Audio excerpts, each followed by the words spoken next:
So here is the Cursor AI tutorial for beginners. First up, let's head over to cursor.com. And as you can see, I'm already here. On the top of the page, you will get to see options like features, enterprise, pricing, and resources. Let's check out the pricing page. Over here, you will get to see all the available plans that they offer, starting with Hobby, Pro, Pro Plus, and Ultra. You can also select between monthly and yearly plans. Further down, you have the option for BugBot add-ons. For now, let's click on Download on the top right corner. As you can see, Cursor is available for macOS, Windows, and Linux. Since I'm using Windows, I will select my version. After that, Cursor will start being downloaded, and once it finishes downloading, just open up the file.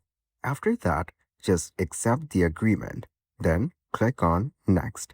Now, just set up Cursor like you normally would. From this page, you can select any additional tasks you want. Then click on Next. Now, just click on Install, and Cursor will get installed onto your computer. Now, once done, click on Finish. So as you can see, Cursor has now opened. Click on Continue, and this is what you will get to see. Click on Open Project, and you can create a new folder for your new project. After that, you will get to see something like this. This is your new Cursor project.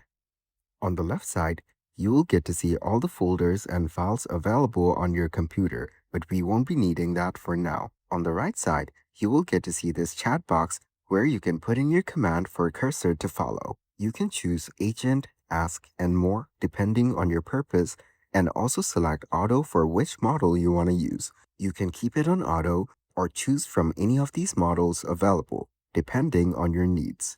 I'll set it on Auto and ask it to create a new Next.js project for my website, and then just run the command. After that, it will start planning for your new project. As you can see, it's now asking to run a command. All you need to do is click on Run, which is this blue button. After that, it will automatically run the code. Now, it will prompt you to run another command. Same way, just click on Run again to run it. Cursor will automatically run these on your computer, and you will not have to do it manually. All you'll need to do is click on Run each time. It will show you exactly what it's running. So if you're familiar with coding, you will know exactly what they are. But if not, it's okay. You can just keep pressing Run, and it will do the rest. At times, you may not have some elements or dependencies downloaded on your device, so it will prompt you to download them, and all you need to do is press Run for those as well. Keep in mind that this process takes quite a while, and a lot of people using Cursor may not have much knowledge about coding. So, you don't need to worry about what's happening because it's running based on your command. And also, to make it more efficient, you can go over to this button that says Use Aloud and choose Run Everything and skip clicking on Run, because it will now automatically run all the commands without you having to click on Run over and over again. But keep in mind that sometimes it may cause some issues, but that is a rare case. If you're not familiar with coding, you can just put it on auto.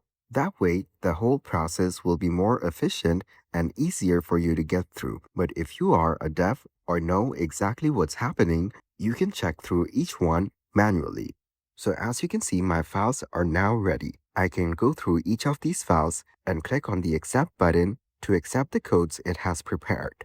You can accept them one by one or just click on Keep All. If you click on Files on the bottom, you'll be able to choose any file that you want. And as you can see, the codes for that file appears on the main screen. This way, you can click through different files and the codes for that file will appear. You can also use the search bar on the bottom to make any changes to your code or ask Cursor any questions that you might have. So let's select Ask, and then you can ask questions or add commands specifically for individual files if you want. You can also choose which model to use or just keep it on auto. Also, if you type in @ you will get to see all of these options to choose from. And since we have styles.css selected, it appears on the top. Let's click on it and it will be added on the chat box. After that, we just need to put in our command. For example, I can ask it to make it more unique. So let's just type it in and press enter.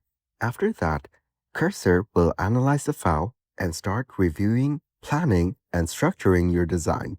It will then make new changes to your existing design and make it unique. Now, to apply these changes, just switch the mode to agent and ask it to apply the changes. So I will type it in and run the command. After that, Cursor will automatically start making the edits and changes to your code. It has now made all the changes we had asked it to make. You can look through the text to get a better understanding. That is, if you understand what they mean. And here you can click on undo if you want to undo the changes, or click on keep. You can also click on review changes if you want. For now, I'll just select keep. And as you can see, the code has changed. You can look through the code to see what changes were made. And if you have further questions about this code, you can always ask Cursor to explain it to you, and it will explain all the changes that were made. Now, let's select another file. For example, index.html. Over here on the main screen, if you want to make changes manually, you can select any part of the code that you want. And just to show you guys as an example, let's go ahead and select this part. After that, if you right-click on it, you will get an option to edit in file. Click on it. So over here, you can start editing the code manually. One more thing about Cursor is that it makes coding so much more efficient and faster. If you type in any letter or sequence, it will give you options to choose from, and all you need to do is select from the options. You don't need to type in the codes manually. This way, you can go through the codes and choose from the options that Cursor provides. Coders love Cursor because of this feature. It will figure out your next steps and make suggestions based on that. As an example, let's try out changing this text. Let's remove this text right over here. And after that, I will start typing MOD. And as you can see, the suggestion appears on the bottom. Just click on it and it will be applied onto your code. And here it says to press Tab in order to make relevant changes on other parts of the code. And as you can see, after pressing Tab, the changes were made on the top part of the code as well. Keep in mind that there are a lot of shortcuts that you can use on Cursor. If you're using it on a regular basis, they might come in handy. Once you're done, just go over to File on the top left corner and save your project. After that, you can just open your project folder that you've created on your computer. For this one, since it's a web page, let's open up the index. And as you can see, our web page is created. This is what we just created using Cursor AI. You can click through the buttons and they will be functional. And that's it. That is the Cursor AI tutorial for beginners.